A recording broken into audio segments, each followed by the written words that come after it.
Hello mga ka-team! Good day sa atong tanan. And for today's video, we have piglets again nag-receive from our source farm.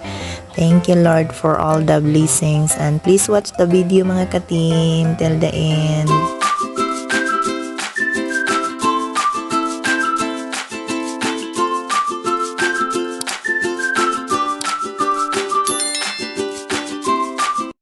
The piglets is coming. The sagbot is taasin. Diretso lang dito, inigsulod. Tapos, sinahinay lang dag atras. Pasudlon aron makaplastar na dinhis among rampa pod sa among building. Abli da sira. Tagan kay may event karon nga adlaw. Nag-harvest. Nag-receive of vaccine. Saro di pa ta mga dato ani. Paningkamot. Sige ra tag paningkamot ani. Magyapoy na income. Pagyapoy ka ka-income. Wa na mi uyab-uyab ani. Tungkol sa kabise. Tungod sa kabisi, di na makapanguyab. Sa muka, oy. Saldi pa. Ay, pag-igat-igat sa gudya, Ma'am Gigi, panagsalang good.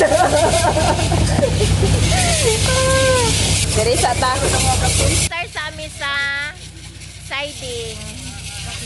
Ablida trapal. Tana, ninaog na. Hinges ra na among trapal gamit.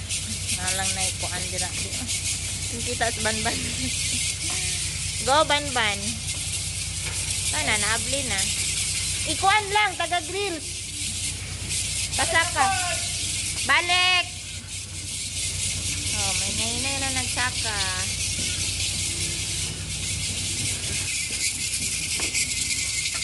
Agay! Piglet is coming again. O sige, pagosik-osik og tubig. Importante na rampa kaysa wala. Today is Monday, October 21. Piglets is coming. And mauna ni among mga piglets nga gi-receive today. So diha na sila moali sa among ramp pod sa among building. So kinanglan na ay ramp in between sa truck and sa among ramp sa building. So kanang nasa tunga nga ramp is movable ra na siya. Gina-remove, ginatanggal ra kay mo po namong gamitan every time mag-transfer mig baboy or mag-receive mig baboy or mag-karga mig baboy. Tingko ano? Bante, hinay-hinay lang. Hop! Da. Siya raw di madunggan akong tingog.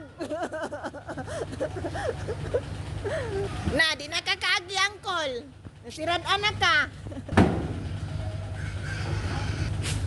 Nag-plaster pa sila sa ilang siding. So, 2-decker man na ang truck. So, giuna na mag-unload ang nasa taas. Nasa second floor sa truck. Saka ang nasa first floor. So, mga naday ni.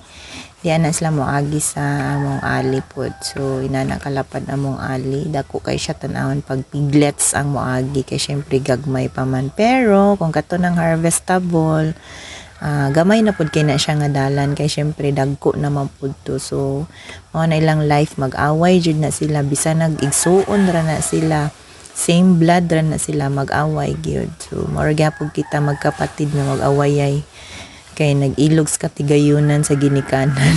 So ana ra na siya. Isang service sa BMH para sa feeds. Ang aming feed truck. So hakutan na dahil na siya feeds kaya aron makakaon na ang among feeds na bagong abot. Ano nga? Di ba pwede palungon ay nagamit kami dahil. Hello Cargill, ditinimen. Nila dari para matulog na layan sa feeder. Go kaya dyan. Ay, nako. Na-close and open pa na siya diyan sa feeders.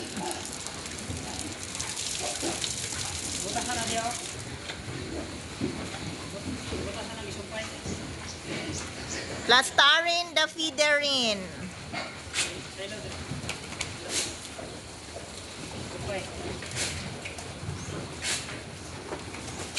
Unlockdoin the feeds anya buhin.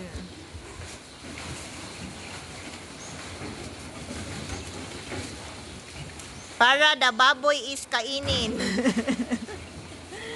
Makakaunin na ang baboy. Ha?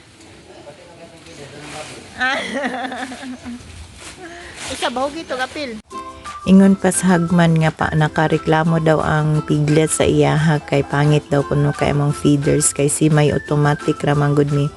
Kanamang gong piglets gikan sa ilaha or gikan na dito sa nursery or sa farrowing. Ilaha man gong gamit dito is automatic. So nakasilos tanan ang feeds then tubo na din ang sa building. So direct computerized man gud dito kay naka ECS na sila. Unlike diri sa amo elevated lang mi. So naka-elevate lang na amo ang building, amo ang salog kumbaga na sa taas kay ilalom ana dito pud mga hulog ilahang waste going dito sa amo ang digester or sa among lagoon. So kinahanglan i-guide jud na nimo ang mga piglets going dito sa pen kay syempre first time nila moabot diha o motunog sa among building. So, matingala na sila parang iba man asa man migi pangdalaan ni ay lahi man ni nga place na sad. So same like that gihapon na ilahang feeling. So kinahanglan i-guide jud na siya pero dili na siya sipaon ha, dili pa sakitan kay syempre kawawa pud ang mga piggies.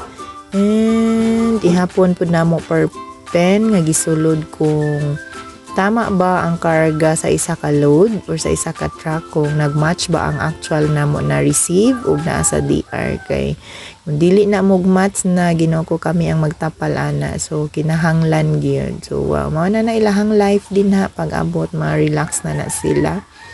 And syempre, ang drinker ana nara sa kilid kay kuan na siya. Si may automatic gihapon. So nana siya tambal na pod ang water tank para pag abot nila, pag inom nila, medicated na ang water with electrolytes para marangkuan sa ilahang stress. And thank you mga ka-team for always supporting. That's all. Bye.